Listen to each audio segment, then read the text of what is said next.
You are tuning in to another episode of the Delco Duo. It is Saturday night on PHL 17. Hi, Monica. Hi. Of course, Monica Cryan. I'm Jenna Meisner. Thank you so much for joining us. A little bit of your weekend here. Hope you're doing something fun and you've had some nice plans over the weekend. Yes, fun time in Philly. The Phillies are in the World Series. We love it. We absolutely love it. But it's also our Halloween edition. I know we're not dressed up right now, but we'll get into how it is Halloween in just a second. But first, if this is your first time watching, welcome. Basically, what we do here every Saturday night is you give us your issues. Our viewers send us their issues at home, and we do our best to solve them. Give some advice, and then we give one of our own issues, which is fun. And it is all going to be Halloween themed for today. So let's get right now to the debrief.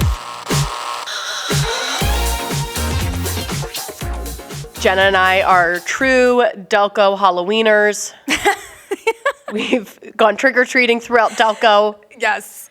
Some of the best neighborhoods, I think, are in Delaware County. You have some neighborhoods that have a lot of houses that are close together. You can hit a lot of front doors. Sidewalks. But it is always sad when you have the neighborhoods that have kind of outgrown, the children have outgrown the trick-or-treating, and it turns into kind of a wasteland, which is like my mom's neighborhood now, where I grew up, is kind of not as many little kids as there used to be. Yeah, our street used to be, but I think it cycles, you know what I mean? Like my mom told me where she grew up in Havertown, it was like packed, like you couldn't move. Yeah. And then when we lived there, because we lived in my pop-up's house for a while, empty, barren. So it goes through cycles. It always goes around. It'll come back. We thought it'd be fun to look at some of our old Halloween costumes.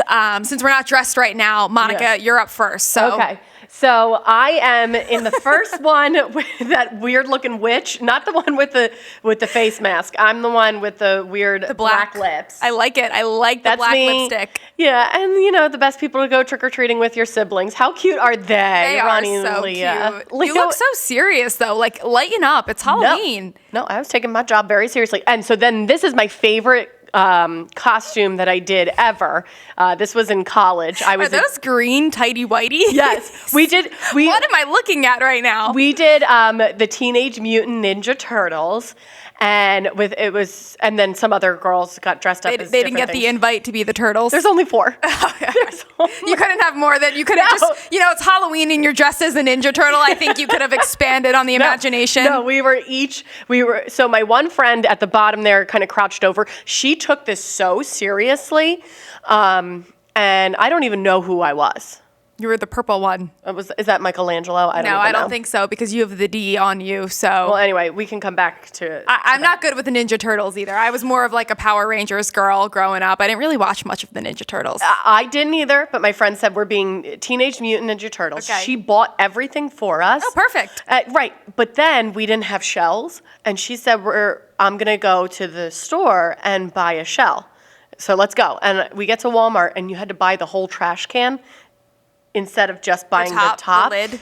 And I'm like, I'm not paying. No wonder Walmart's not just letting you buy the trash can lid. I don't blame them. So I said, I am not paying $30 for a trash can. I'm a college kid. I don't have money. So I went and I stole a trash can lid. It was Penn State. We do not recommend this. This is disclaimer at the bottom of your screen. We do not recommend stealing your Halloween costume. But joke was on me. It reeked. It smelled so bad. God. So now I'm walking around to college parties smelling like trash because I have a shell. My friend was so mad at me. Well, there's always that line, like, do you go conservative on Halloween, a little bit less conservative? So some of my Halloween costumes, I believe we have as well. And these, I don't have any from when I was younger. These ones are more... they're college. These are college. So I'm looking. Mike Wazowski one year. I had a tattoo, an arm sleeve one year, and then I was a chicken another year. And when I was a chicken, I was wearing a bandana as a top. Can you imagine? Chickens don't do that. They don't. I look back at that now and I'm like, and I'm in my mom's foyer in that picture and she's like, work it. Work it, girl. Your mom was the Mean Girls mom. Mean Girls mom, and your dad was definitely the Mean Girls dad. My little girl. So I was always big. I never bought a Halloween costume. It was more make. I would maybe buy like a piece of the Halloween costume, like if the chicken head or the Mike Wazowski head, but I never bought a full-on Halloween costume. Well, that was the one that I showed you was the extent that I purchased because we went real nice. We went American Apparel, like everything, and it got so expensive. And then that's when I was like, I'm not buying a trash can. So I stole a trash can I also lid. did dance, so I feel like a lot Yes. of my costumes that I danced in, I just reused on Halloween. That's so smart. That's so good. Always fun going down memory lane. I hope you have a spooky Halloween. A really fun Halloween. Oh, I love it. Okay, let's get to the first topic, and that comes from Lynn from Lansdowne. Okay, blind dates, should the man pay? We have been talking a lot recently about dates, and I think it brings up a lot of questions that people have, and then they continue to message us, and we love it. They kind of bounce off of other Yes. people's issues, Yeah. and they just multiply the who pays for the date. And I think it all comes down, you can't really say blind date, should the man pay? I think it's a very specific, date by date, person by person, who should be paying. I think you said it before, and I've agreed with this. Whoever initiates the date should expect To pay. to pay. But if someone says, oh, here, I have a card, is the 50-50 bad for dates? I mean, we do it when we go out with girlfriends all the time. Yeah. I mean, sometimes you go out to dinner with like 9 girls and everybody's handing a card. That must be so annoying for the waiter or waitress. You've got 2 people, you can split. You can say, hey, let's split this. I don't think that definitely happens, I'm sure. But I think it's kind of taboo because you think of first dates and you think of, old school way or even new school way where just one person takes care, foots the bill, and I'll get you next time. But Right. it's tough with a blind date because you truly don't know this person. You don't know what they look like. Yeah. And then you might never see them again. So it's like, if I don't really like you that much. Right. All I want to know, Lynn from Lansdowne, is how are you doing blind dates? I haven't heard of a blind date in forever. You know what I mean? Friends set you up. I think a friend setting you up can be considered a blind date because you've still never seen this person. Oh, see, I always took it as like your aunt set you up with like someone she works with. I just can't imagine going into the restaurant and like looking for your date. Like, what do you say? I'm in a green jacket in the booth to the back. No, you just say, look for the most nervous person. Then that is your blind date counterpart. It's kind of fun. It's kind of fun. I would love to go on a blind date. If I wasn't married for the decade that I've been married for, I would love to go on a blind date. I just, again, when it comes to who pays on a date, I think going 50-50 is acceptable Yep. and fine nowadays. Or if you initiated the date, it might be a good idea to plan to foot the offer. bill. Yep. Yeah, because Awesome. this person got dressed up for you. They came out for you. You asked them to. Yep, So- exactly. First problem down, next solved. problem Check. coming up. And this is about traffic, so we obviously have the expert. I'm Stay the with traffic us. expert. Traffic expert.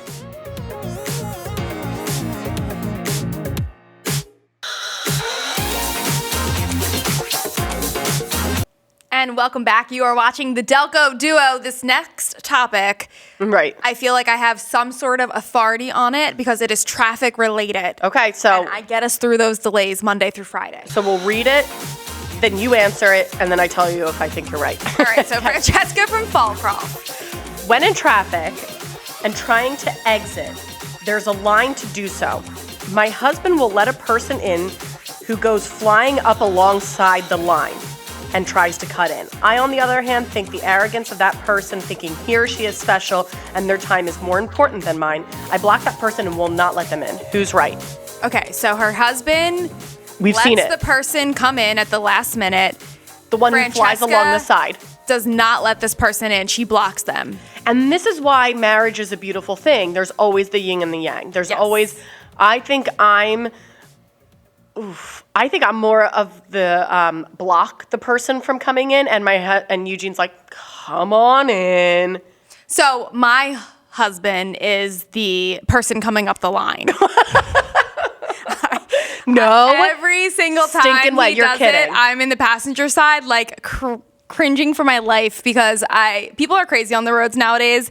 Road rage is out of control. It really is. And, It's dangerous. It's dangerous. Thank you. Hey, you're risking your life by So doing if that. we look at the traffic laws, because there is traffic etiquette and traffic laws, and I looked at PennDOT in particular because we were in Pennsylvania. And you and PennDOT are buddy-buddy. It varies across different states, but human decency is, I think, a constant.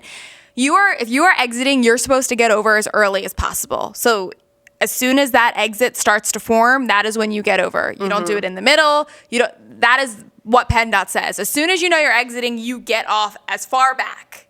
Oh, okay. As the line goes. Okay. So even if there's no traffic, you still get into that. Is that making sense? Yeah. So if it's an empty exit, you're still getting in when the line breaks and it's showing that it's an exit. Okay. When it's a line of traffic, this happens a lot on, I know this is in Delaware County, but of course we talk about all things, Montgomery Drive off of the Schuylkill. There's always a really long line. I think it's probably most Schuylkill Expressway exits where people will go down and act like they're turning right, because the left lane is always backed up. Yep. And then the last minute in that right lane, cut over. They'll cut over. I'm with Francesca. I'm blocking you. Blocking. I am not letting you in.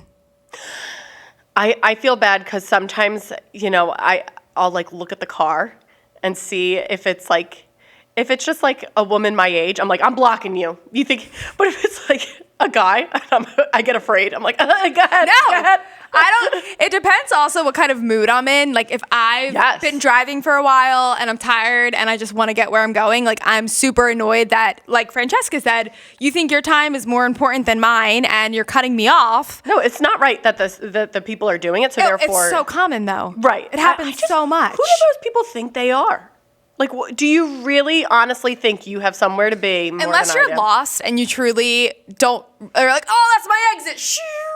Yes. Then One time. Then I feel bad for you. But other than that, and that's what Tate does. He pretends that he's like, yeah. What? I'm so sorry. Now I gotta cut you off. But one time I did that. I was driving for the first time up to Connecticut to visit my then boyfriend, now husband. And you guys know New York traffic. So I had to go through New York, like basically New York City. And all of a sudden I realized there was an exit. And I was just cruising along and the exit that I was supposed to get off at. So then I start cutting off all these people and they are so dangerous, screaming at me, like honking at. And I'm like, I'm so sorry. If you could just please let me in. I can't miss this turn because New York traffic, it's nuts and I'll never get back home. But for the most part, people are being sneaky about it. I can't believe Tate's one of those who's doing that. He doesn't do it often. It's not like every time, but if it's a really long exit line, he's doing it. Oh my goodness. I'm exposing you, babe. Sorry. He's doing it. He's cut. And like I said, I can't stand it. I always yell at him. I'm like, don't do that. But also, can we just talk about road rage? And yes, you're going to get cut off. Things are going to happen on your drive. You need to relax. People who are on the other end and getting so mad about something and flying off the handle, that's crazy to me that people cannot control their anger and they're getting this mad in road rage. It's really incidents. scary. It's scary. It's kind of the same with like construction too. When you ride all the way up to where the cone starts, it's basically the same thing. Do you do that? So I have yelled out the window at construction people, and I know they're doing a good job. At the workers? Yes. I'm just like, why? Because it's like when you drive, I think I just get so irritated when the traffic's so bad, and then you drive by, and then like some of them are just chilling, and you're like, can you just get to work so that this can end? See, I don't get mad at the construction workers. I get mad at the people who come right up to the cone and then they just like put their big car and they're like, I'm coming in no matter what. No, that's ridiculous. I sometimes I can't. Like the angriest I'll get is like my drive home from the shore. I'm exhausted and it's been so much traffic and why they're doing construction, I hear it. on the way home from the shore. And I think then a lot of people. I just see the guys like hanging out by their trucks. I'm like, if you could just get to work, this would all go faster. But we appreciate your work your nonetheless. The roads look great. This is hard. I think it really depends on the day whether I'm blocking someone or I'm letting them in. So. Yeah.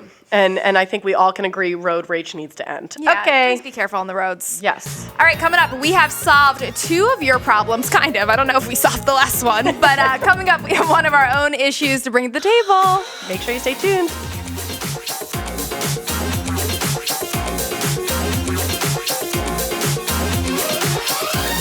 It's our spookiest show yet. Is it though? No. It's like no different from any other Delco Duo, but We just talked about Halloween in the beginning. we could at least have worn Halloween colors. It's not Halloween. Everyone's focused on the Phillies right now. It's like, oh, wait, it's Halloween? That's what? really true. That's really true. I feel like kind of people are looking past Halloween. But nope, don't do it. Don't do it. Enjoy your Halloween. You can do both. You can multitask. You have a problem today with Halloween, I right? do. So let's see what my issue is. What's Monica crying about? All Hallows Eve. Oh, I forgot. You better not mischief night me. I will get you. I honestly forgot haven't about even thought Mischief it- Night. I brought it up. I stole Monica's car one year on Mischief Night. And then you toilet literally papered my weather center. Stole your car. It was probably a felony. She's the worst with mischief night. She just. Well, now the wheels are turning. Oh my goodness. When is? Well, I guess it's technically Sunday. Oh yeah. I'll so just you have to can't- come to your house. Doesn't have to be work. I can just come to your house. I know where you live. Yeah, that is what I'm crying about. No. So what? And I'm gonna sound super old about this because I'm, like a Karen about this. Okay. Outsourcing trick or treating. I don't like when people and families put their kids in the car and go to the cool neighborhood to go trick or treating. I don't think that's right. I think the point of trick-or-treating is to see your neighbors, to be out in your neighborhood, trick-or-treat with your friends in your neighborhood, stay in your neighborhood. But what if your neighborhood stinks? It stinks because everybody's outsourcing their trick-or-treating. What if there's no kids? But What if you're the only kid in this neighborhood and people barely give out candy? It's so sad. It's Halloween. It comes once a year, and all these people sit and wait for their trick-or-treaters, and they've got candy, and no one shows up to their door. At least start the night in your neighborhood. I've seen it before, where you go trick-or-treating, hit up some of your neighbors that want to see the kids. It's fun. It's fun for them. Don't outsource your trick-or-treating. Make sure you stay tried and true to your neighborhood. Okay. I never went outsourcing trick-or-treating. Is that the right way to say it? I don't know. I don't never went trick-or-treating outside of my neighborhood growing up. Thank I always you. went in my neighborhood, but my neighborhood was poppin'. I mean, we had people that turned their garages into haunted houses. Whoa. It was amazing. That's so nice. And now the neighborhood stinks because we all grew up and it hasn't turned over. It's all still my mom and, the neighbors that The bought there more originally. mature. So I'm my not going to say older. sister, they're older. My sister and her two little ones. What are they doing? Are This is coming their to first Halloween. This is their first Halloween. They're with my mom right now. They're coming to my neighborhood, so they're outsourcing their trick or treating this year. I still think your sister should kind of hit up some of the neighborhood places and then come over to your house. I don't know. I mean, this is our first Halloween in our neighborhood, so I don't even know how it is. I've been trying to get the feel from the neighbors. Yes. So what's Halloween like? Because how much candy do I need to buy? Do I have need to buy a no lot idea. of candy? So, and they've kind of said that, there's other neighborhoods near us where the kids do come over from those neighborhoods. Oh, so But you're being I'm a good neighborhood. You're a good I'm neighborhood? a neighborhood that kids come to, apparently. That's what I'm told. So I'll buy candy, and I mean, candy doesn't go to waste. No, it doesn't. So Actually, it's we're fine. having a hard time keeping the candy in, and it's totally my fault. I bought a bag that What kind of candy do you buy? So I buy the mixed bag, but we had a mixed I'm bag talking of the size. huge. I paid $36. No, I mean I know the bags are huge, but how big is the candy that you give out? I answered like 15 questions, but not the one you were so asking. Confused. If I'm confused, they're confused. This big. Okay, so like they're the this bite, big. like the kind of like the bite So size. you're giving them more than just one piece, I hope. Yeah, but in the beginning, I got to feel it out. You know what I mean? Like how many? You're gonna be what's the stingy, frequency? Stingy with your In the Halloween beginning, candy. just in the beginning, and yeah, and I think we'll try and decide like, is Eugene going to take the kids? Because we're going Someone has to hit up stay the home. neighborhood, and then I'll stay home and hand out the candy. But I kind of thought about at one point, my one friend lives in this crazy neighborhood that just goes nuts for Halloween. And I'm like, oh, it'd be fun to go there, bring Joe there. She might be really into it. But I'm like, no, because I want my neighborhood to start to become that cool neighborhood that people... Does your neighborhood have a lot of kids? It's turning over. So when I was younger growing up in that neighborhood, it was popping. We Probably would spend the same hours. of like what I was Yes. talking about. And yeah. now it's turning over, but I think it's having a hard time Halloween becoming the cool neighborhood spot because people are outsourcing their trick-or-treating.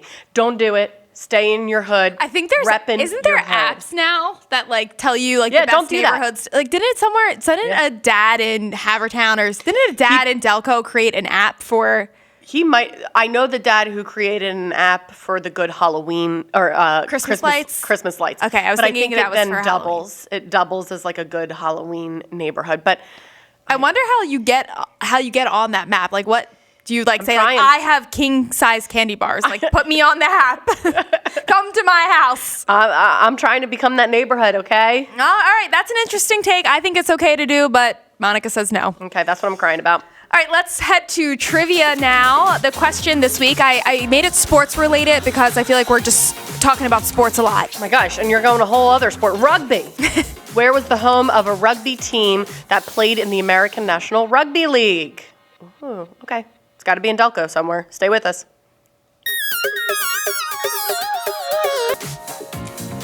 All right, so here's the question. Where was the home of a rugby team that played in the American National Rugby League? It's got to be something rough and tumble. So, Rough and tumble? Yeah. Rough and tough? Rough. Yep. That's what they say these days. Rough and tumble. And that would be Aston. I think that makes sense. That makes sense. Rough and tumble. The Aston Bulls, that's what they were. They played in the U.S.'s oldest competition from 1998 until 2013, and they were originally known as the Glen Mills Bulls. Which, that's really hard. Glen Mill Bulls. Glen Mills Bulls. I am happy they that's turned really into hard. the Aston Bulls. Nope. Aston Bulls? It sounds bad. Why? Only you would think Yeah, of my that. head went there. Rough and tumble. Rough and tumble. Either way, it doesn't sound good. A Delco rugby team that played in America's oldest competition. I see it. I'm sure they were really good. I wonder why they disbanded. I didn't get that far in my research, but Rugby is such a not a very popular sport. I think because of how rough it is. Mm-hmm. Not that we couldn't handle it, but it's just so rough. I know some people. I had a few friends as that played on the rugby team at Temple. Yeah, And I had some girls I knew in high school Yeah. that played for the rugby team in college, but it was like intramurals. Oh, it was dangerous. I was like, careful. It doesn't even look like a sport really when they're just like killing each other I and trying know. to get the ball. But it didn't start in America, right? Isn't rugby like I think it's from Europe? Scottish or something. Welsh. Anywho, if you know more about rugby, you can tell us. But I thought that was a fun Philadelphia or Delaware County sports fact. We talk about it all the time. Philly, the Delaware Valley, Delco especially, sports. We love any type of sport, so we'll take it. We'll take it. All right, as always, thank you so much for tuning in to this episode of the Delco Duo. Yep. Where can they find us? You can find us on Twitter, Facebook, Instagram, and then don't forget to email us. Yes, We've been loving we the love emails. your emails. We do truly read them all. So Thank you. Keep sending them Delco Duo at phl17.com. Let's go, Phillies. Happy Halloween. All the good stuff to you. Go Birds, too. Oh, my gosh. Happy Halloween. Mwah.